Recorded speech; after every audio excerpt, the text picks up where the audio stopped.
जो विभाग है ये केवल चेतावनी ना समझे, केवल चेतावनी ना समझे। हम सब लोग संकल्प लेकर एक साथ चलेंगे, लेकिन हमें हाउसिंग के नाते वो प्लाट चाहिए। जो वर्तमान की सरकार है वो जवाबदेह हो कि वो आखिर वो पैसा गया तो गया कहां, किसकी जेब में वो पैसा गया।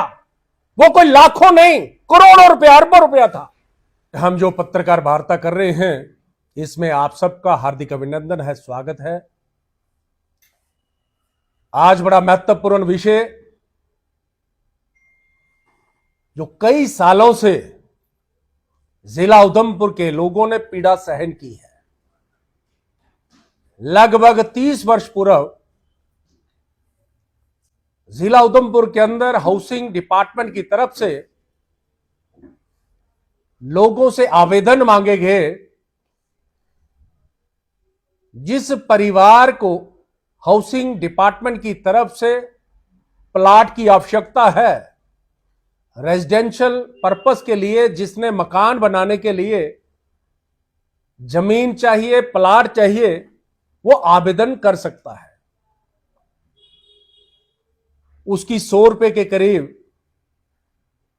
फीस जो थी वो मुकर्रर की गई।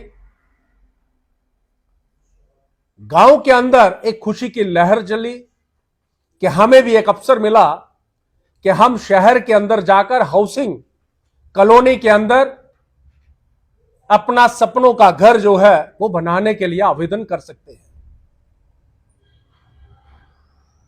लेकिन हाउसिंग डिपार्टमेंट ने एक मद्दा मजाक करते हुए, केवल पैसे इकट्ठे करते हुए, उसके बाद झांसा देकर किसी को प्लाट आवंटन नहीं किया। जिला उधमपुर के अंदर एक ठगी हुई। लोगों ने अपने आप को ठगा महसूस किया, चाहे कोई गवर्नमेंट एम्प्लॉय था, चाहे कोई बिजनेसमैन था। हर एक नागरिक ने अपने आप को ठगा महसूस किया। लेकिन आज हमारी माताएं बहनें आज जो यहां पर मेरे साथ जो पत्रकार वार्ता कर रही हैं, उसका कारण है घर बनाने का जो सपना हमारे घर की महिला जब सोचती है, देखती है कि कब हमारा सपनों का घर बने। मकान तब बनता है जब ईंटों की दीवारें खड़ी हो, लेंटर पड़े, मकान तो बन जाता है। लेकिन घर तभी बनता है जब महिला का उसमें सहयोग हो, महिला का सपना जब साकार होता है। आज इन्होंने लगातार कई वर्षों से विभाग के चक्कर काटते काटते दुखी होकर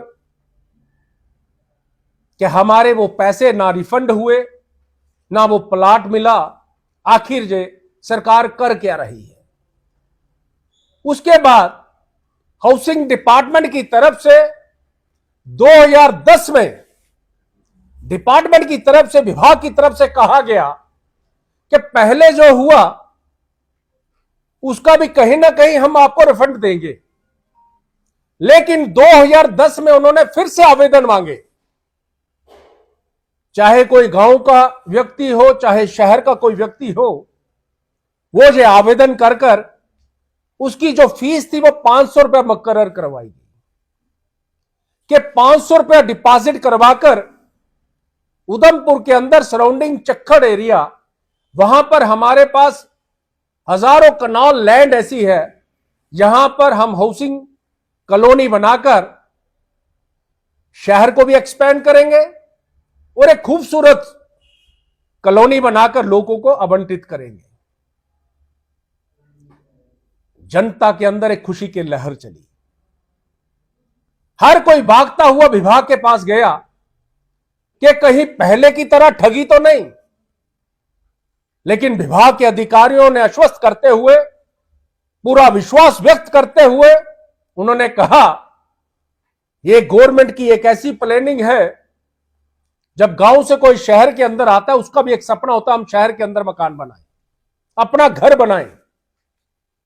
लेकिन जब वो जमीन खरीदने के लिए जाता है तो जमीन का रेट जो है ज्यादा होता है, वो जो जमीन ले नहीं पाता। उस नाते से हम जो हाउसिंग की तरफ से कॉलोनी बनाकर लोगों को आवंटित करेंगे, जिसमें बिजली, पानी, हर एक सुविधा जो है उस कॉलोनी के अंदर रहेगी। ये जो 2010 की जो रसीद है, वो मैं अपनी माताओं बहनों को कहूंगा कि ये दिखाएंगे भी आपको। ये एक रसीद जो हम आपको दिखा रहे हैं कि 2010 में विभाग की तरफ से ये रसीद जितने भी आवेदन करता थे सबको दी गई कि आप आवेदन करिए, निश्चित तौर पर आपको प्लॉट मिलेगा। जिसकी जितनी आवश्यकता होगी, अलग अलग कैटेगरी के हिसाब से वहां पर प्लॉट बनाने की बात आई। लेकिन 2010 भी बीते, कई सरकारें आई, कई चली गई। पूर्व में एक सरकार के मंत्री से हमने बात की कि ये जो ठगी का लगातार सिलसिला चल रहा है, ये जो करोड़ों रुपए आपने इकट्ठा किया है, इसका क्या है? लोग इंतजार कर रहे हैं कि कब हमें अपना सपनों का घर बनाने के लिए जमीन मिले, प्लॉट मिले। लेकिन लोगों के हाथ निराशा लगी। जो एक खुशी की लहर चली थी, वो निराशा में तब्दील हुई। वास्तव में लूटने का जो क्रम था, विभाग की तरफ से, सरकार की तरफ से, उसका लगातार प्रयास चलता रहा। लेकिन हमारी माताओं बहनों ने एक प्रण किया, एक संकल्प लिया कि लूटने का जो सिलसिला लगातार सरकार की तरफ से चला है, उसकी अब अनदेखी नहीं होगी। अब लगभग सभी माताओं बहनों ने दोबारा से इस मुद्दे को उजागर करते हुए लगातार हमारे साथ भी संपर्क किया कि आप इस मुद्दे को उठाकर कहीं ना कहीं हमें इंसाफ मिलना चाहिए। मैं केंद्रीय मंत्री जी से भी मुलाकात की, उनसे भी बात की कि यहां पर जम्मू कश्मीर के अंदर लूटने का जो सिलसिला चला है, इसमें कहीं ना कहीं रोक लगनी चाहिए। जिस किसी ने भी उस प्लॉट का आवेदन किया था, आज वो चाहते हैं कि यह बात मजबूती के साथ रखी जाए। जब तक वो प्लॉट नहीं देते, लगातार अब हमारा संघर्ष जारी रहेगा।